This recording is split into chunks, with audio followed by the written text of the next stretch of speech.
Good morning. It is day 8 of my 30-day challenge that I am doing for myself and sharing with you. No, I'm not starting this video out in the backyard with the beautiful backdrop of the morning glories and whatever palm it is back there. I'm sitting in the bedroom that I share with my granddaughter. And the reason I'm starting the video in here this morning is because I wanted to show you that thing back there, that's a portable air conditioner. And that made the world of difference for my granddaughter and me last night. So I'm in a much better frame of mind this morning. We both got a good night of sleep. And now I'm ready to take my morning glucose number. But about that air conditioner back there, we are just starting into an adventure of finding out what kind of water damage was done from the leaking air conditioner condensation pan or whatever it is. We had, I think we had 3 service calls in here in the house yesterday to start the process. No, the process was started a few days even before that, and then we went 3 days without air conditioning. Today will be our 4th day without air conditioning, but it's not terrible. The temperatures here in Los Angeles are not terrible. It's just a little warmer than we would like, but a lot of people have it a lot worse off, and I try to remind myself of that. So we're heading into a big project probably. I think the walls are going to be torn down to assess the water damage, and then we'll find out from there what happens. So granddaughter and I may not be in this room many more days. We may be shifted to a different part of the house. Time will tell. That's one of my sayings, I guess. Time will tell. Yeah, 30 days of challenge is time, and it will tell. I've already weighed myself this morning, and I was up to 130. So, and I didn't eat anything else other than what was shown in yesterday's feast meal. So I may play around with my food today and see how I want to adjust it so that I might affect the scale for tomorrow morning. We'll see. On the Renfo app, I can, here, will it show up in here? Not really well. No. Okay. I should learn my lesson and stop trying to show you things in the camera from this angle, but turn it around. But I'm going to touch on my Renfo app, and that gives me a view of all of the days. And so I will turn this around and let you see that to see the starting weight and this past 7 days. Today's the 8th day. So that shows my weight on the first day of the challenge when I was weighing on Friday morning and getting ready to leave from DFW to come out here to LA. I ate really lightly that day because of traveling. So I remember I had 2 6-ounce packages of turkey deli meat, and I ate those in kind of 2 different episodes, along with a box of Persian cukes from Trader Joe's, and then I had 2 snack cakes that were Trim Healthy Mama compliant S cakes fueled with fats, and that's something I want to make while I'm here. Anyway, so that gave me that weight the next morning because that was such a light day of eating. And then I got here and I had deep dish pizza and deep dish pizza again. So I went up, and then now I can't think what it was I had, but I went back down again and down a little bit more and stayed steady. And then today I'm showing at 143. So the thing about the Renfo app is I can also condense it down and just see the dots, see the trend line without the numbers. There will be a link in the description box to the Renfo app, anything I mention, I'll put a link in the description box, even if I don't tell you that I'm putting a link in the description box. That's just how I do things when I share videos trying to help people. So now let's do the morning glucose reading and see what that says. I found this little plant stand to use here in the bedroom while I take my reading.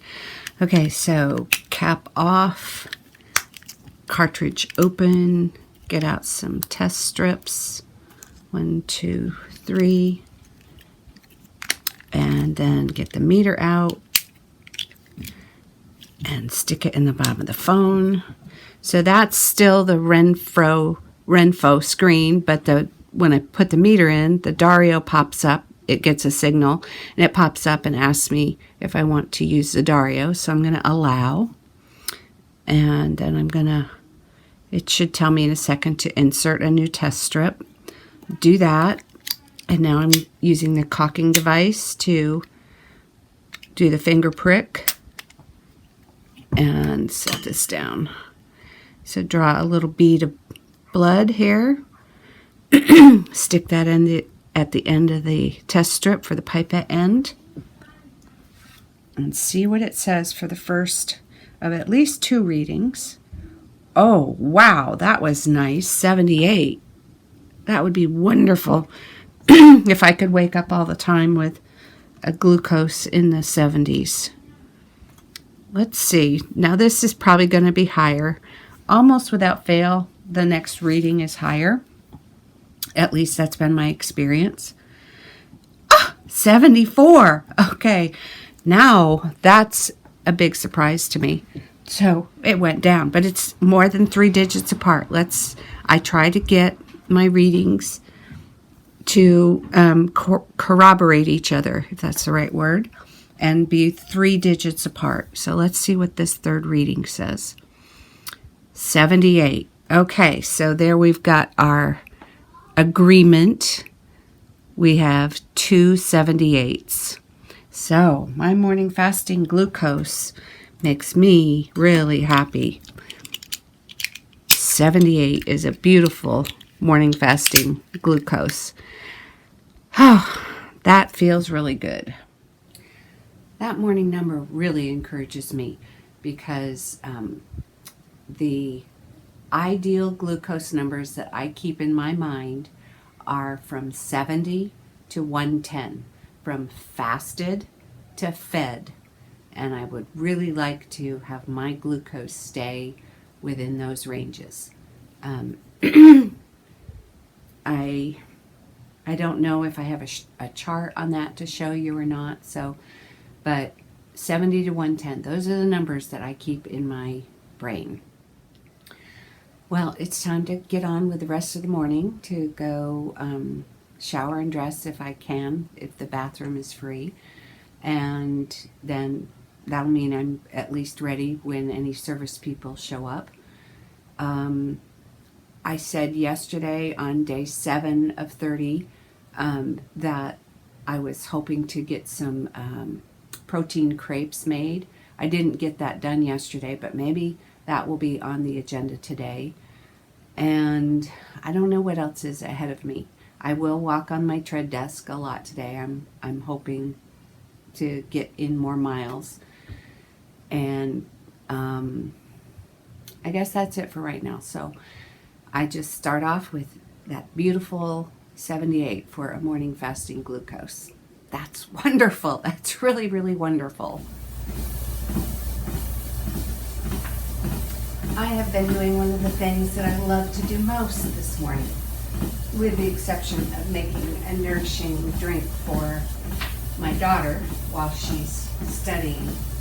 I have been walking at the tread desk and taking care of details here, and it looks like I have 7.88 miles accomplished. So I don't even think about the miles that I rack up while I'm walking at the tread desk, so it doesn't feel like exercise to me. I get to be here doing what I like to do, organizing and communicating and things like that. But it's time to go ahead and get off and take my glucose reading so I know where I stand. I haven't had any hunger pangs, which is often the case while I'm walking. My body's just doesn't seem to send me many hunger signals while I'm here at the TreadDesk.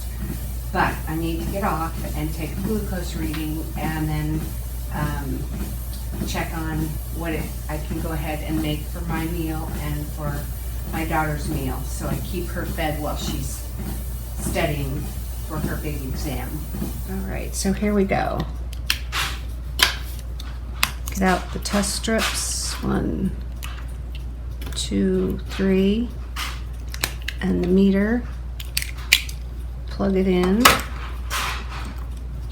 and allow the Dario app to come up. I'm waiting for the circle, insert a new test strip. Okay, and then draw a drop of blood, get a little bead. Oh, I guess I didn't, oh, okay, there we go. Little bead of blood. Okay, pull up another one right away so that I don't have to re-stab. 83, that's my trigger value. So I've hit my trigger. Of course, my morning fasting glucose this morning was below my trigger, but there was no way I wanted to eat that early in the morning. Maybe I should, maybe that's part of improving health. 85, okay, so I'm not gonna take another number because the digits are within 3-point values of each other. So I've confirmed that I'm ready to eat, or I could eat if I wanted.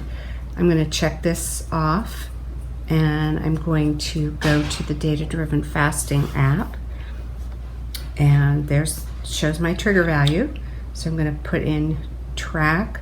Oh, you know what? I did not enter this morning's waking glucose, but I can go back and do that later. Right now I'm just going to enter the before meal glucose, and I'm going to say not eating because I don't have my meal prepared.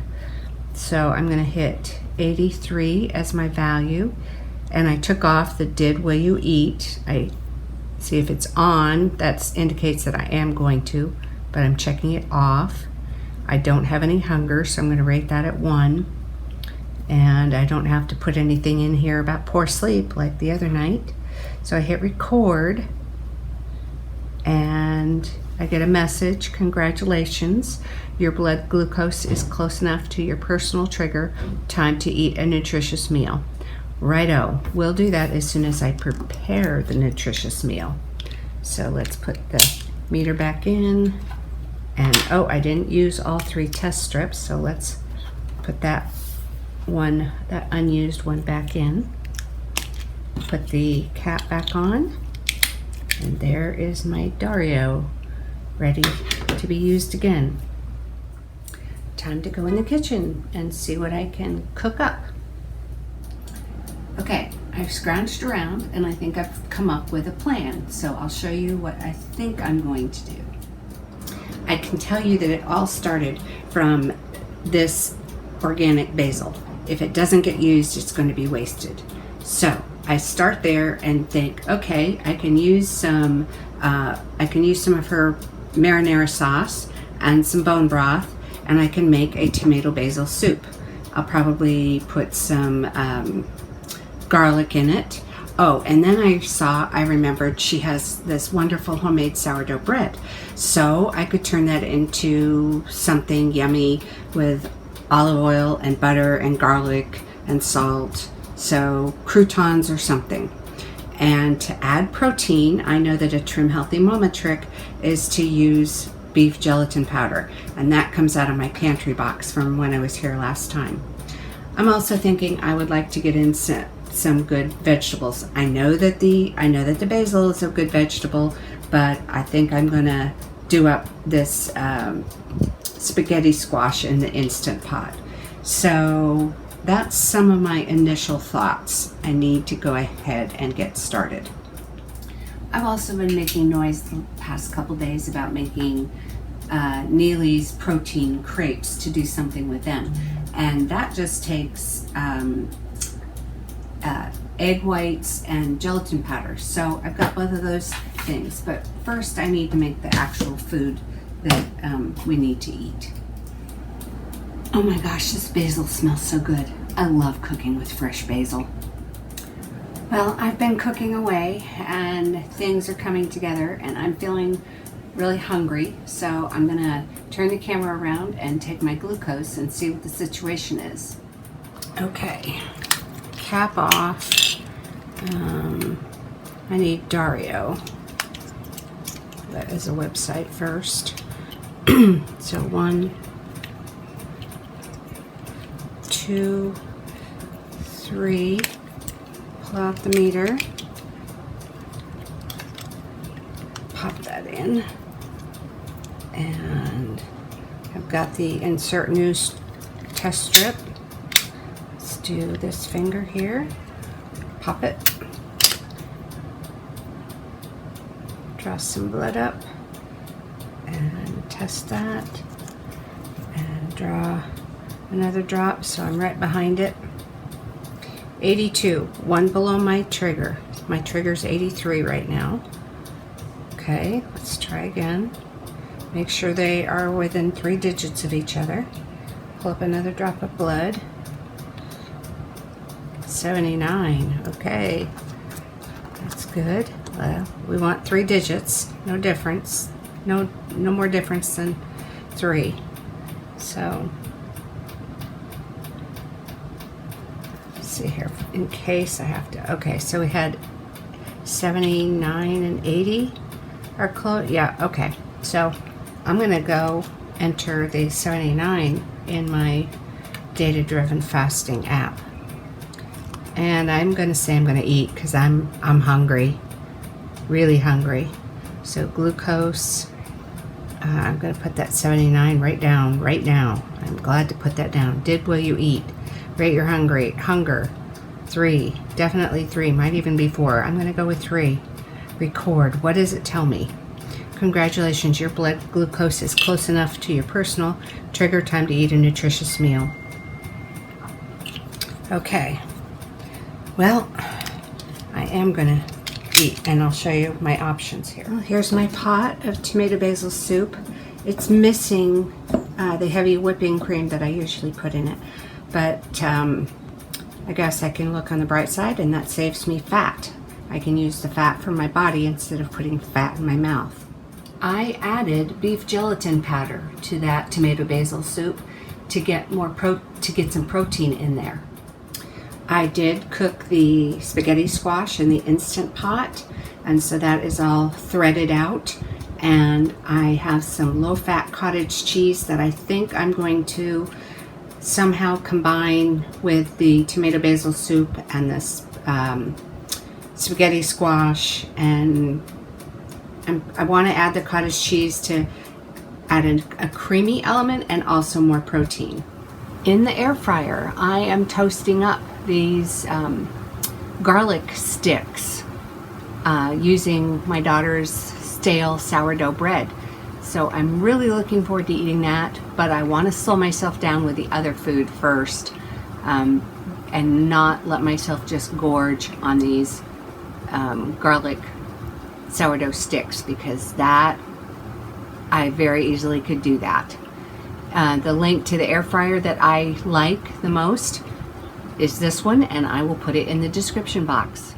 I almost forgot. I think I'm going to put some of this, well, all of this chicken in my meal, because I had this in my pantry box from when I was here last, and so this would be a really good slug of protein for me.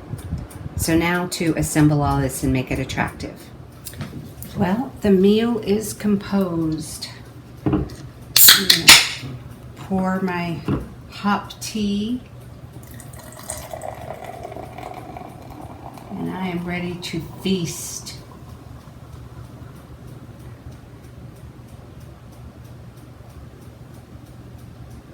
It takes a little bit to settle. Okay, so we have spaghetti squash as a bed. There's a canned chicken on top of that. There's cottage cheese on top of that. There's spaghetti sauce. I would love to have some Parmesan to sprinkle on as a final decoration, but I'm going to start with my veggies, and then I'm going to dig into this, and these are my my sourdough garlic sticks, very crunchy the way I want them. Oh, and this is my special little treat of some chocolate something that I found in the pantry. So, looking forward to this. I went and found the package. That's what the dessert thing is. Here we are back in the backyard at the end of the day. At the end of day 8 of my 30-day challenge. I can see the morning glories behind me reflected there in the screen, and they're all closed up for the night. It's funny how they start just kind of open, beautiful in the morning, and then at night they close up. So I have finished putting the little one to bed. I did the bedtime routine tonight and read a story to her. One of the stories was a little bear goes visiting story. Something I used to read to her mother when she was little. So that was kind of nice. I'm going to end by taking my bedtime glucose. Some people take their waking glucose as part of the challenge. All that's really necessary is pre-meal glucoses in order to get a trigger value. I'm being spied on by a little person right now. And I like to sometimes take my glucose before I go to bed to compare what it's going to be with, to compare in the morning to see what I wake up with. So I'm going to do that. I'll just do it here in my lap and tell you what it is. So let me get my meter out.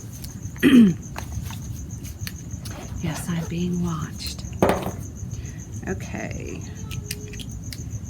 Hi, sweetheart.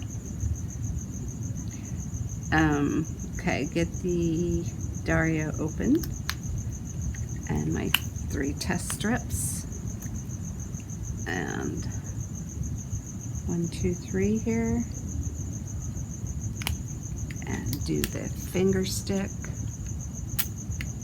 and get a drop of blood and doing it. I need to pull up another drop of blood, so I'll set the phone down. So that says 104. Now let's see what the next number will be.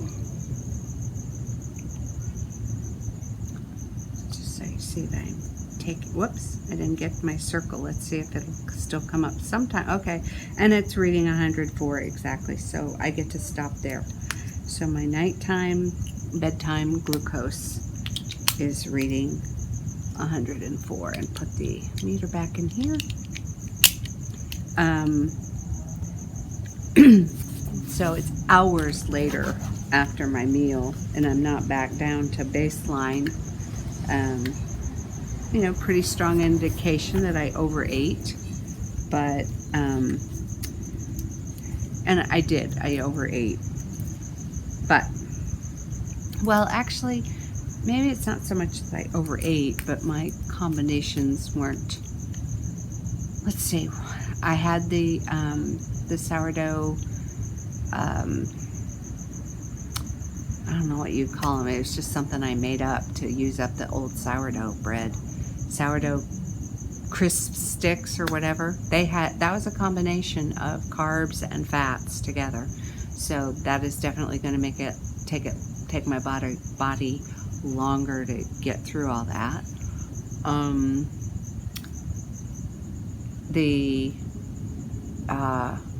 The spaghetti squash with the meat on it, with the then the cottage cheese, and then the soup, spaghetti sauce kind of thing. The spaghetti sauce that I turned into tomato basil soup. That pot had a stick of butter in it too. So, you know, I brought together both fats and carbs, both ends of the spectrum. I brought them together. It's going to take my body longer to resolve and clear all of that. So we'll see what my glucose is tomorrow morning on day 9 of 30. I won't be videoing in the kitchen like I did the last 2 days of kind of composing my meal, because I'm on duty from pretty much morning till night with the little one. My daughter has 2 more days, tomorrow and part of Sunday, to study for her big exam. So we're getting down to the wire, and I'm going to be busy with the little one. So we'll see what clips I manage to get done and put together. I do want to do something for every single day of the 30-day challenge. And so tomorrow probably will include maybe eating, lunch out with little one. I might have a little more time to record during her nap, but I'm also preparing mentally that I may need a nap at that point. So I'm going to say goodnight for now. This is the end of day 8 of my 30 days challenge.